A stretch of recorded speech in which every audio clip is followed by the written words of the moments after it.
बिस्मिल्लाहिर्रहमानिर्रहीम। आप देख रहे हैं यूट्यूब चैनल सच्ची खबर। तो दोस्तों, इसमें आपको जो वीडियो दिखाई जाती है उसमें हमारा किसी से के साथ कोई इख्तलाफ नहीं, लेकिन आपको ये ज़रूर बताने के लिए कि आप इसे देखें और ना सिर्फ लाइक करें, शेयर करें और चैनल को सब्सक्राइब करें, बल्कि आप खुद फैसला करें कि इनमें झूठा कौन है और सच्चा कौन है। ये हमारा मकसद सिर्फ ओनली ये होता है। अल्लाह अल्लाह तेरी इबादत करते हैं और तेरे से ही कामयाबी और इज्जत मांगते हैं। मेरे मेलसी के बाशऊर शहरियों, मैं सबसे पहले तो औरंगजेब खान आपको और ताहिर इकबाल आप दोनों को इस शानदार जलसे में जो आपने लोगों को इकट्ठा किया, मैं आपको खिराज तहसीन पेश करता हूं।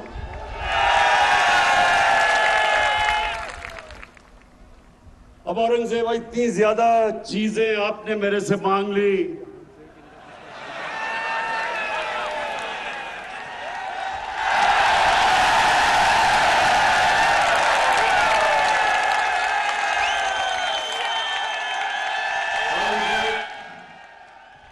और जहां से लगता है कि जो 74 साल में काम नहीं हुए वो 1 साल में ही आप करवाना चाहते हैं।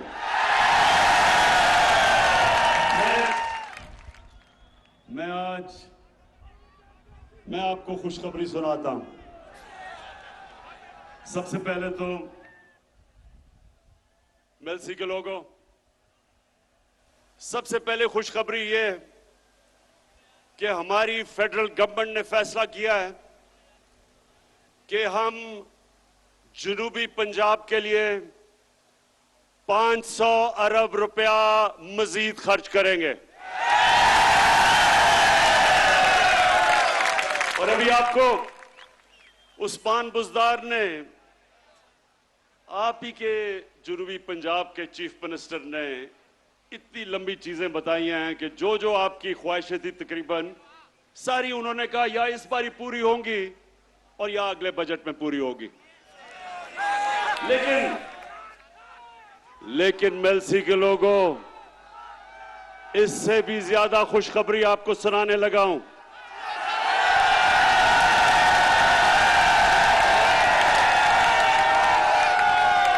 हमने फैसला किया है कि हम नेशनल असेंबली में साउथ पंजाब की कॉन्स्टिट्यूशनल अमेंडमेंट रख देंगे कि साउथ पंजाब का सूबा बनना चाहिए।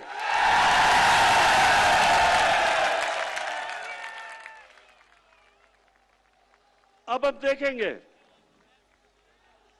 कि क्या ये पीपल्स पार्टी और नून लीग, आप तो बड़ी देर से लोगों को वादा कर रहे हैं जनूबी पंजाब का, क्या आप हमारी हिमायत करेंगे या नहीं, अब आपके सामने आ जाएगा। लेकिन इंशाअल्लाह हमने ये बिल रख देना असेंबली में। अच्छा, अब मेलसी के लोगों, ज्यादातर यहां गुजारा काश्तकारी के ऊपर होता है, तो सबसे पहले तो मैं बड़े फख्र से कहना चाहता हूं कि जितना किसानों ने हमारे दौर में, जितना किसानों के पास पैसा आया, कभी पाकिस्तान की तारीख में नहीं आया। और मैं आपको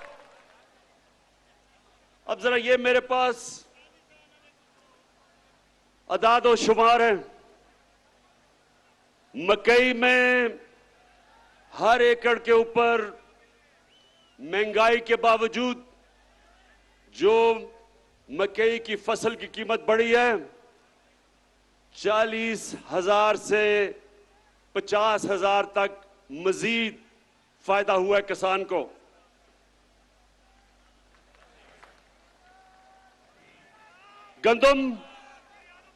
गंदम के अंदर जो हमने 50% हमारे दौर में गंदम की सपोर्ट प्राइस बढ़ाई, जो किसान की जेब में आया हर एकड़ में वो 25,000 से 30,000 रुपया। उसके बाद कपास की कीमत दुगनी हो गई है। कपास की कीमत अब दुगनी किसान को मिल रही है और उसकी वजह से 1 एकड़ के ऊपर कपास में 70,000 से 80,000 रुपए तक मेरे किसान को फायदा हुआ है। और अब एक और चीज कि यूरिया खाद, मुझे पता है कम हुई थी बीच में, दुनिया में कम हो चुकी है,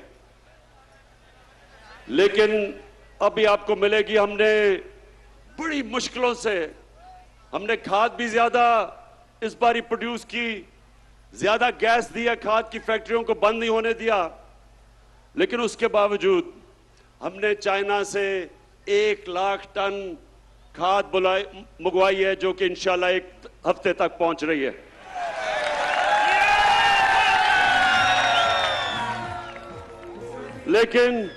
लेकिन अब किसानों, जितने भी किसान हो, एक चीज समझ जाओ कि आज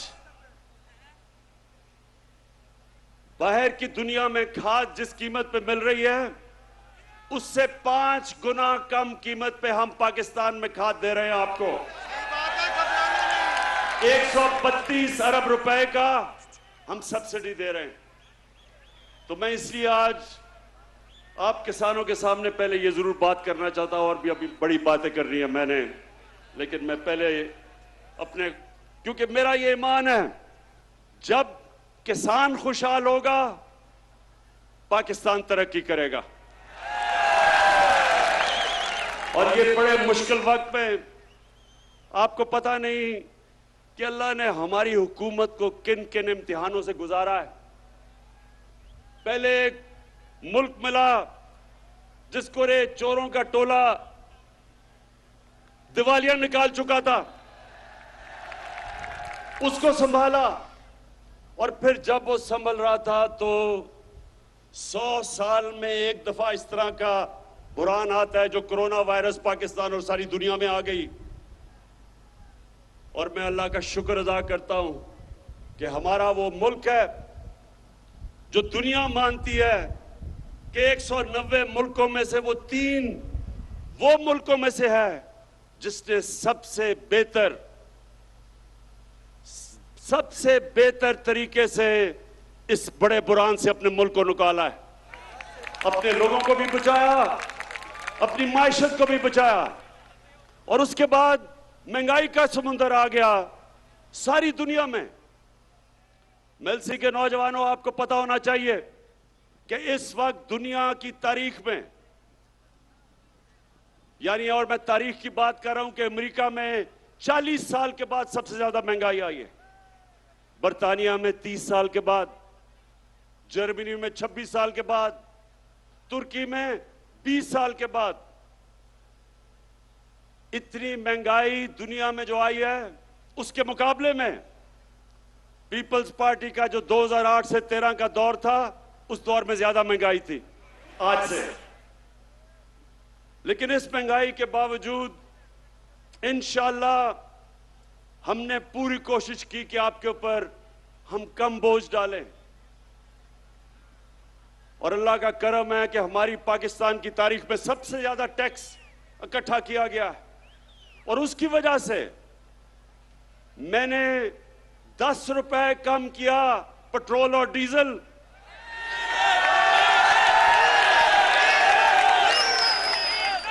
और 5 रुपए यूनिट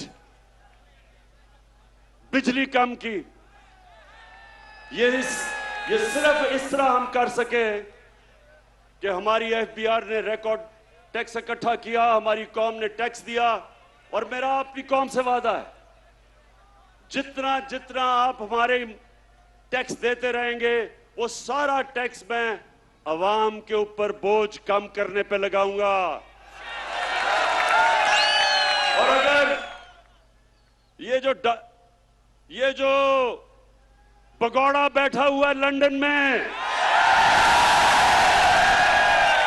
जिस दिन इसका मैंने पैसा वापस ले आया तो मैं आपको वादा करता हूं कि पेट्रोल और डीजल की कीमत आधी कर दूंगा।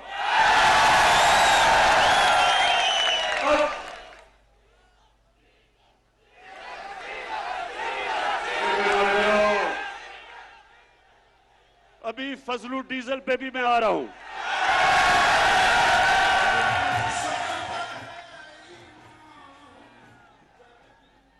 अच्छा मेलसी के लोगों, ये भगौड़े और डीजल के ऊपर आने से पहले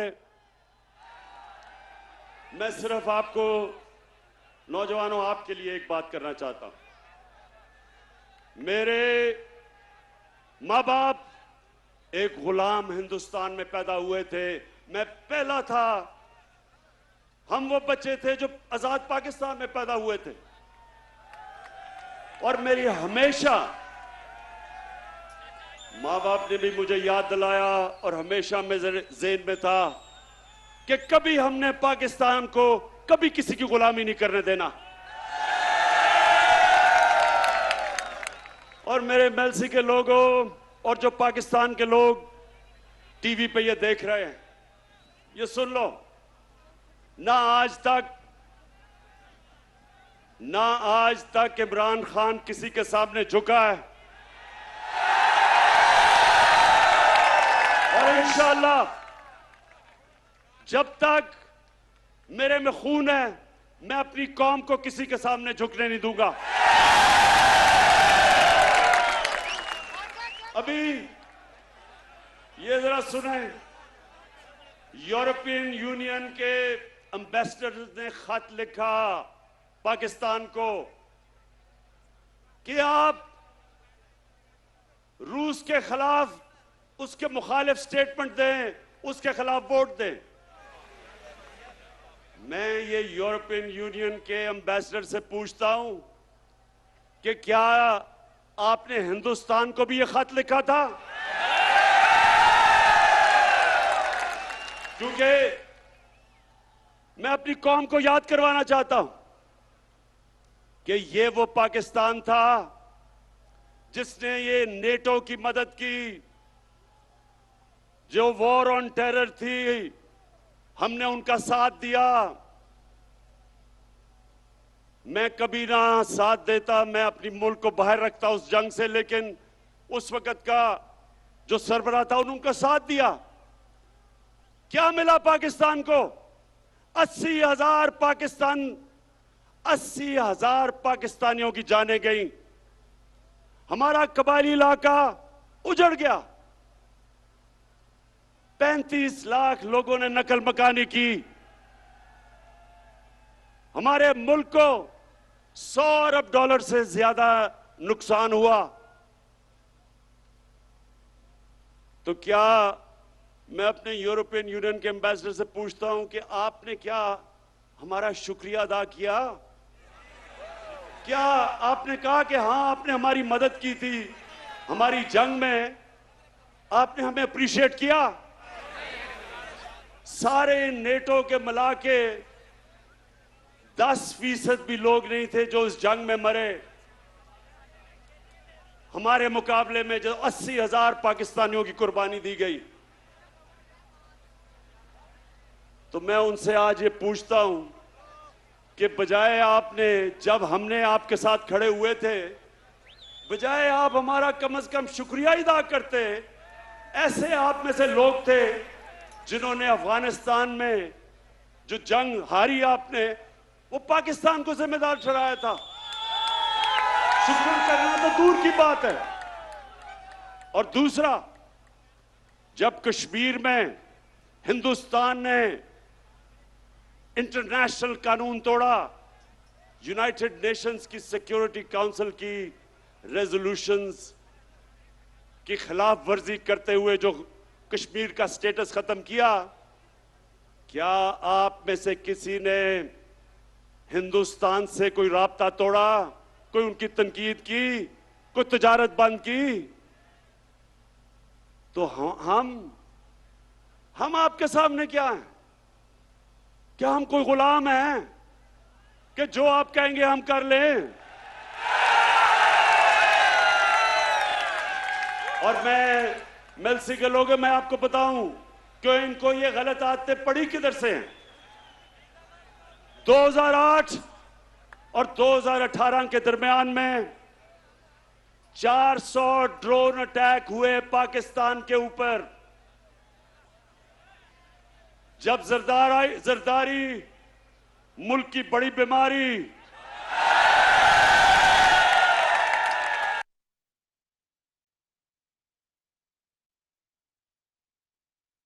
आज़म इमरान खान हुआ जो दुनिया की तारीख में कभी नहीं हुआ। नौजवानों, आपके पास सोशल मीडिया है, अपने टेलीफोन पे आप जरा गूगल करके देखें कि कभी ऐसा हुआ है कि एक मुल्क किसी मुल्क की जंग लड़ रहा है, उसके लिए जंग लड़ रहा है, और वही मुल्क उसी के ऊपर बमबारी कर रहा है। ये कभी हुआ है?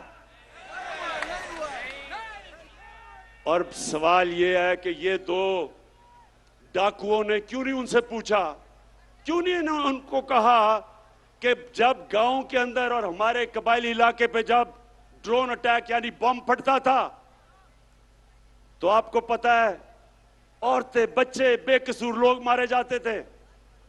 जब ड्रोन अटैक एक घर पे फटता है तो लोगों के गोश्त के टुकड़े दीवारों पे होते हैं। इनको कोई शर्म नहीं आई कि हमारे पाकिस्तानी मर रहे थे। बाहर से हमारा ही दोस्त जिसके लिए हम जंग लड़ रहे हैं वही आके यहां ड्रोन अटैक कर रहा था। क्यों ये दोनों बोल नहीं रहे थे? क्यों नहीं बोल रहे थे?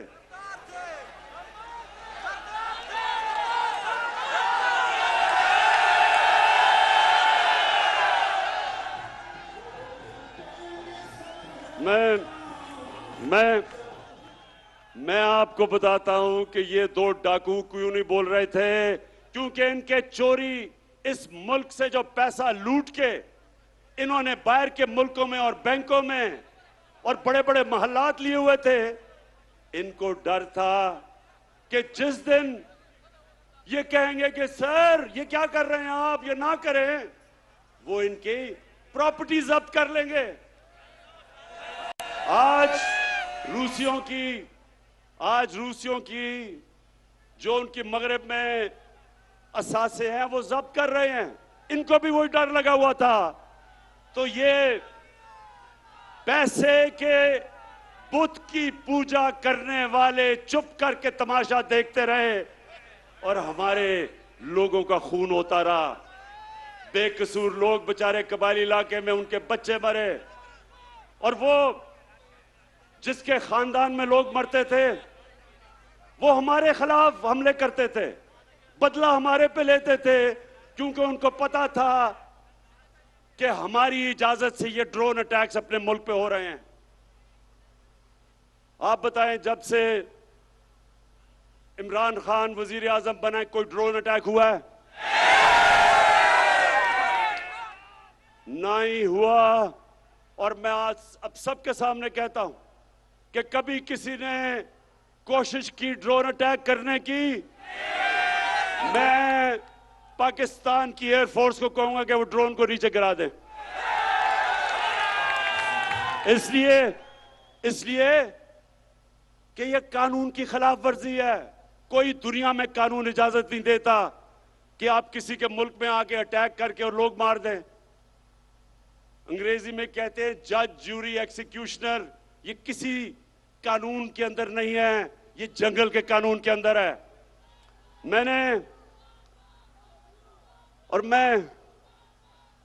मेरे पाकिस्तान के नौजवानों, मैं ये चाहता हूं, ये गौर से एक बात समझ लें आप। कभी भी कोई कौम अजीम कौम नहीं बनी जो दूसरों के सामने झुकती है। सिर्फ खुददार कौमें अजीम कौम बनती हैं। जो किसी से भीख मांग के गुजारा करती है कौम, वो ऐसे ही है जैसे कि अगर मैं वसाखिया पकड़ लूं, अपनी टांगों पे जोर ना डालूं, मेरी टांगें कमजोर हो जाएंगी। इसी तरह मुल्क कमजोर हो जाते हैं जो अपने पैर पे नहीं खड़े होते। हम कोई किसी से दुश्मनी नहीं चाहते, हम सबसे दोस्ती चाहते हैं। हमारी रूस से भी दोस्ती है, हमारी अमेरिका से भी दोस्ती है, हमारी चाइना से भी दोस्ती है, यूरोप से भी है।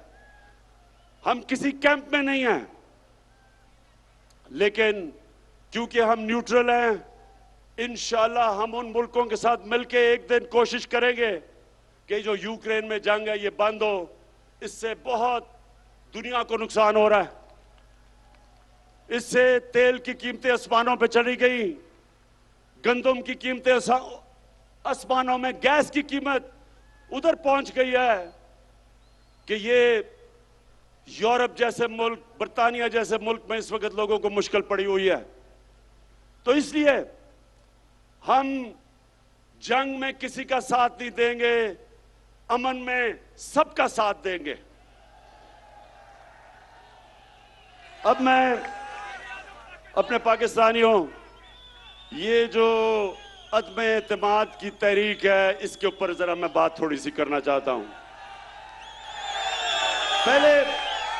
पहले ये लोग कौन हैं जो अदम एतमाद की तहरीक चला रहे हैं? सबसे पहले मुजरिम नंबर 1 नवाज शरीफ झूठ बोल के सुप्रीम कोर्ट ने उसको सजा दी, बॉलीवुड की एक्टिंग की, रो धो के कि जी मैं तबाह हो गया, मरने वाला हूं, मिन्नतें करके बाहर चला गया। मैं ये सोचता हूं, नून लीग वालों अगर सुन रहे हो तो मेरी बात जरा, मैं चाहता हूं इस बात पे थोड़ा सा गौर करो कि कभी गीदड़ भी लीडर बन सकता है। कभी दुनिया में सुना है कि वो लीडर हो जो खुद दुमदुमा के भाग जाए और दूसरी दफा भागा है? पहली दफा जनरल मुशर्रफ के दौर में तो आसिफ जरदारी ने तब कहा था, आसिफ जरदारी जब आप इकट्ठे होंगे तो जरा याद कराना शरीफों को और नून लीग को कि क्या आपने ये नहीं कहा था कि अटक जेल में टिश्यू के डब्बे खत्म हो गए नवाज शरीफ के आंसू पहुंचते पहुंचते। तो वहां रोना धो के वहां से भागा, झूठ बोल के गया कि मैंने कोई मुआहिदा नहीं किया। फिर वो सऊदी शहजादा आया और उसने मुआहिदा दिखा दिया। फिर कहता नहीं जी वो असल में 5 साल का था, 10 साल का नहीं। अब फिर बाहर चला गया है। अब नून लीग, मैं जरा अपनी, क्योंकि नून लीग में बड़े अच्छे अच्छे लोग भी हैं, तो मैं जरा नून लीग वालों से ये भी पूछना चाहता हूं, अपने जरा बच्चों को कहें जरा गूगल करें अपने मोबाइल पे, कोई इसकी दुनिया में मिसाल मिलती है कि एक मुल्क का 3 दफा वजीर आजम, उसके 2 बच्चे बाहर गए, अरबों रुपए के महलों में रह रहे हैं, वो खुद अरबों रुपए के महल में रहता है, और जब बच्चों से पूछते हैं कि जी ये पैसा किधर से आया, कहते जी हम तो पाकिस्तानी शहरी नहीं हैं, हम जवाबदेही नहीं हैं।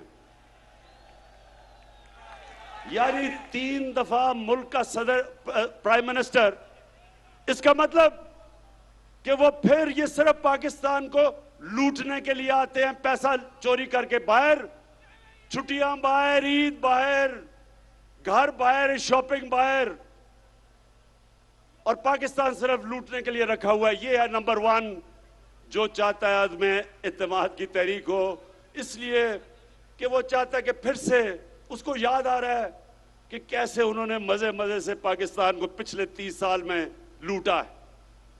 दूसरा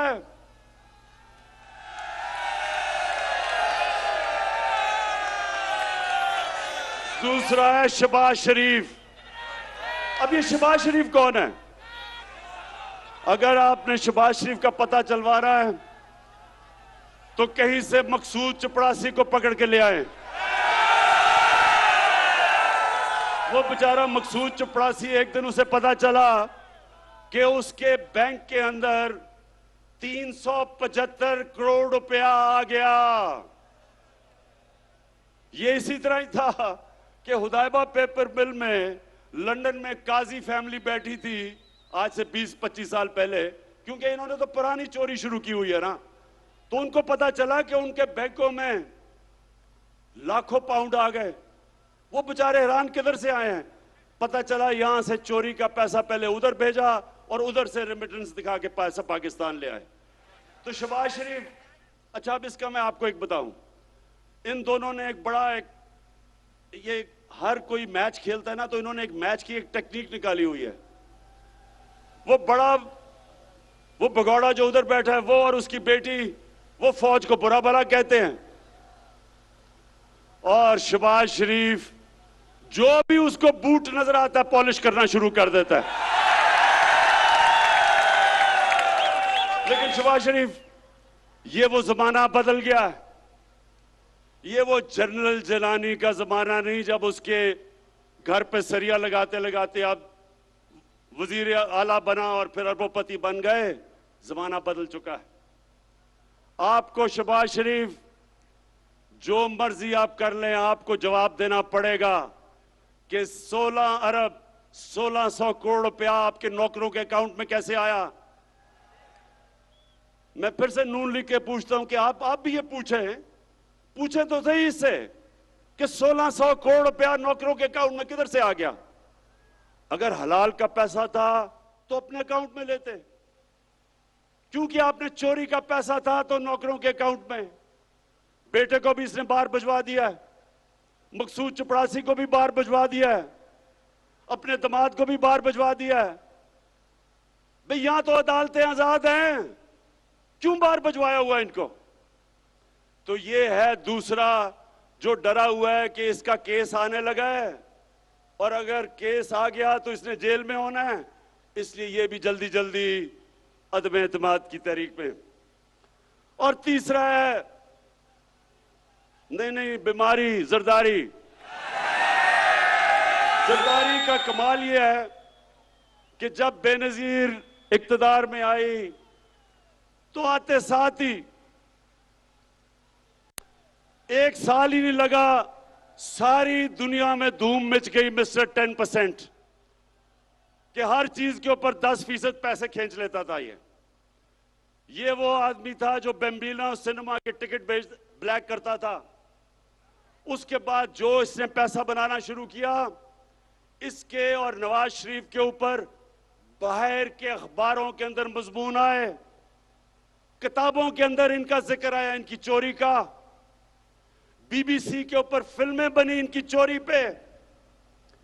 इसी जरदारी को 2 दफा नवाज शरीफ ने जेल में डाला करप्शन पे, और हुदैबा पेपर मिल का जो करप्शन का केस था वो जरदारी ने उसके ऊपर बनाया नवाज शरीफ पे। 96 की असेंबली में आसिफ जरदारी से पूछा गया कि सरे महल आपका है या नहीं है। एक बड़ा महंगा इसने महल खरीदा बर्तानिया में। इसने असेंबली में कहा ये मेरा नहीं है। वो केस हुआ, केस पाकिस्तान जीत गया, सरे माल को बेचा, पैसा पाकिस्तान आना था। इतने में मुशर्रफ ने इसको एनआरओ दे दिया, पैसा भी हजम कर गया वो। ये फिर $60 मिलियन यानी $6 करोड़ पड़ा था स्विट्जरलैंड में। पाकिस्तान ने केस किया, पाकिस्तान केस जीतने लगा था, मुशर्रफ ने एनआरओ दिया, वो भी हजम कर गया। ये हैं वो लोग जो सारे मिलके कि जी वो बहुत बुरे हालात है पाकिस्तान के, अदम एतमाद हम लेके आएंगे। और चौथे नंबर पे फजलू।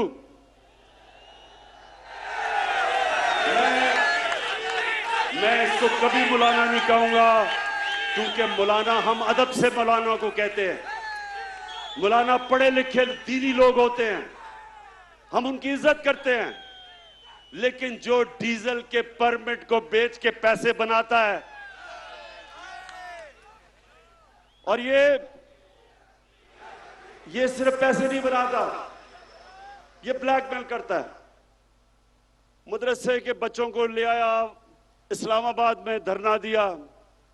वो मीडिया ने जाके मदरसों के बच्चों से पूछा कि ये क्यों आए हो तुम धरना देने? उन्होंने कहा जी इसलिए कि इमरान खान यहूदी एजेंट है।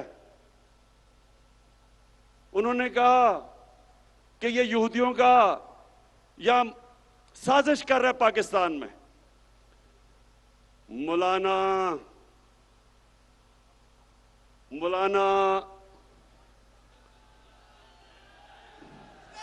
नहीं, डीजल नहीं मैं कह सकता इसको। फजलू, मुझे ये बताओ कि तुम्हारे और ये जो तुम्हारा डाकुओं का टोला है, इसके होते हुए यहूदियों को साजिश करने की जरूरत क्यों है पाकिस्तान में?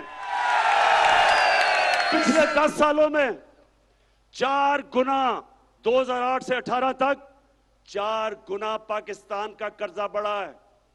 4 गुना। 6,000 अरब रुपए से 2008 में 60 साल में पाकिस्तान का कर्जा 6,000 अरब था। इन्होंने 10 सालों में पहुंचा दिया 30,000 अरब। तो मैं इनसे पूछता हूं कि जब आपने मुल्क को मकरूज कर दिया, जो भी हम टैक्स में इकट्ठा करते हैं आधा चला जाता है आपके लिए हुए कर्जों की किस्तों पे। तो जब आपने मुल्क को मकरूज कर दिया तो यहूदियों को साजिश करने की जरूरत क्या है? आप ही काफी हैं। फजलू, मैं आपसे, आपकी और मेरी उम्र एक ही है। हमारी उम्र में हमें सोचना चाहिए कि ऊपर वाला कभी भी बुलावा दे दे। हमें अपनी आखिरत की फिक्र करनी चाहिए। और आपका तो थोड़ा वजन भी ज्यादा है, इसलिए आपको अब सोचना चाहिए अपनी आखिरत का। यानी आप एक दीन के नाम पे पैसे बनाते हुए आपको कोई खौफ खुदा नहीं है। कुछ तो सोचें कि आप जो मदरसे के बच्चे, और मैं ये समझता हूं कि ये हमारा बहुत बड़ा असास है, हमारे मदरसे के बच्चे, लेकिन इनको आप इस्तेमाल करें अपनी सियासत चमकाने के लिए और ब्लैकमेल करने के लिए। जो मैंने कुरान पढ़ी है और जो मेरा दीन का जितना भी इल्म है, अल्लाह ने आपको माफ नहीं करना। ये 4 लोग मिलके अदम एतमाद कर रहे हैं। और आज मैं अब अपनी आखिर में सारी कौम से पूछना चाहता हूं कि देखें, एक कुरान की आयत है, अमर बिल मारूफ व नही अनिल मुनकर। इसका मतलब है, नौजवानों ये सुन लो, कोई भी दुनिया में मुहज्जब माशरा नहीं बन सकता जब तक इस कुरान की आयत पे नहीं चलता। अल्लाह कहता है कि तुम अच्छाई के साथ खड़े हो, अच्छाई के लिए जिहाद करो और बुराई के खिलाफ जिहाद करो। इसके ऊपर अच्छे और बुरे की तमीज जब एक माशरा रखता है, उसकी अखलाकियात ऊपर चली जाती है, वो माशरे ऊपर जाते हैं। और जिन माशरों के अंदर कानून की बालादस्ती होती है, कानून की बालादस्ती और हुक्मरानी का मतलब कि कमजोर और ताकतवर का एक ही कानून, जिसके लिए हमारे नबी सल्लल्लाहु अलैहि वसल्लम ने कहा था कि तुम्हारे से पहले बड़ी कौमें तबाह हुई जो ताकतवर चोर को सजा नहीं देते थे और बेचारे कमजोर चोर को जेल में डालते थे। कौम तबाह हो गई है तुम्हारे से पहले कई। अब ये जो चोरों का टोला है, ये सारे जो आपकी कौम को नुकसान पहुंचा रहे हैं, 35 साल से ये नुकसान पहुंचा रहे हैं। मैं 1990 की बात करता हूं। मैं जब क्रिकेट खेलता था, हिंदुस्तान से जब मैं पाकिस्तान आता था, तो लगता था एक गरीब तरीन मुल्क से एक अमीर तरीन मुल्क में पहुंच गया हूं। हम उनसे आगे थे। हम सारे बर्रे सगीर में सबसे आगे थे। जब ये चोरों का टोला इस मुल्क के ऊपर मसल्लत हुआ, हम सबसे पीछे रह गए। ये अमीर तरीन हो गए हैं, कौम मकरूज और गरीब हो गई है। ये समझ जाए मेरे मेलसी के नौजवानों, ये आप समझ जाएं, जब तक एक कौम अच्छे बुरे की तमीज नहीं करती, कौम ऊपर नहीं जा सकती। मदीना की रियासत में हमारे नबी सल्लल्लाहु अलैहि वसल्लम ने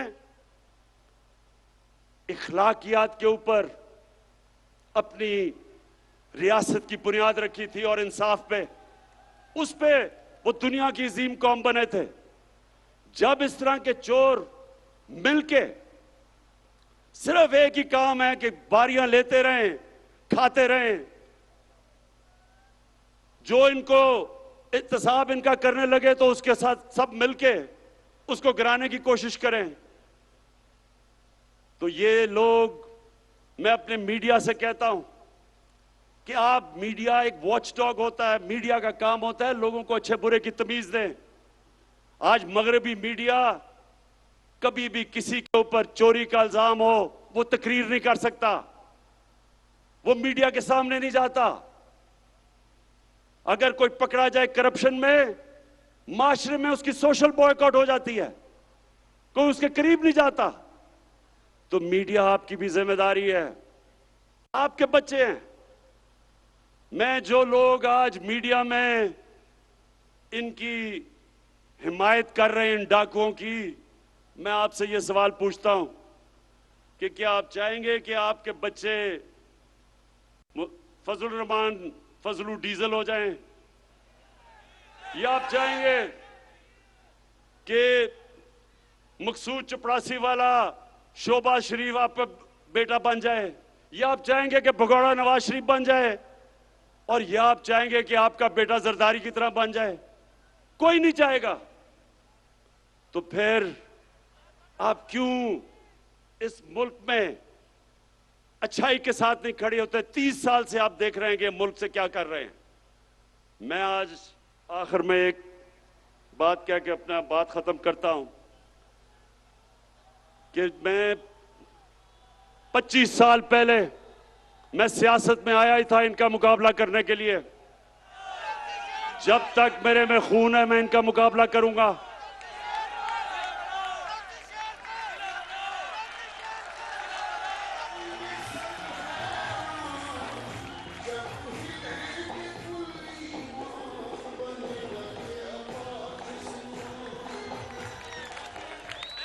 मैं इनका मुकाबला करूंगा और अभी मेरी पूरी तैयारी है कि जो भी ये करेंगे मैं उसके लिए तैयार हूं। लेकिन मैं इनसे आखिर में आखिरी बात ये कह के छोड़ता हूं कि ये जो चोरों का टोला है, ये डाकुओं का जो गुलदस्ता है, क्या आप तैयार हैं जब इंशाअल्लाह आपकी अदम इत्तेमाद की तहरीक फेल होगी तो आप तैयार हैं जो मैं आपसे करूंगा?